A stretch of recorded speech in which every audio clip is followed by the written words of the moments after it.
आता एक अत्यंत महत्त्वाची बातमी समोर येते। बातमी ती गडकरींच्या एका वक्तव्याची। आता मी जास्त काम करू शकत नाही, नव्या पिढीला संधी द्यायला हवी असं गडकरी यांनी म्हटलंय। त्यामुळे गडकरींनी सक्रिय राजकारणातून निवृत्तीचे संकेत तर दिले नाहीत ना, असंच म्हणावं लागेल।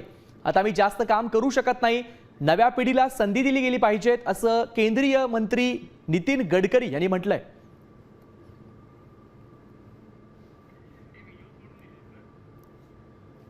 गडकरींनी सक्रिय राजकारणातून निवृत्तीचे संकेत दिल्याचं हे मानलं जात आहे।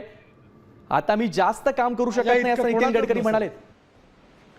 आणि भावनेच्या ओघामध्ये मी पार्टीचं काम करायचो, स्कूटरवर जायचो, गाडीत जायचो। आता गडकरी यांनी नागपूरमधल्या एका कार्यक्रमामध्ये हे वक्तव्य केलंय। नव्या पिढीला आता संधी दिली गेली पाहिजे, आता मी जास्त काम करू शकत नाही असं नितीन गडकरी यांनी म्हटलंय। त्यामुळे नितीन गडकरी यांनी सक्रिय राजकारणातून निवृत्तीचे संकेत तर दिले नाहीत ना, असंच म्हणावं लागतंय। आपण पाहतोय गेल्या अनेक दिवसांमध्ये राजकारणामधून निवृत्तीचे संकेत देण्याचे प्रकार वाढलेत। त्यानंतर स्पष्टीकरण देखील अनेक नेत्यांनी दिली आहेत।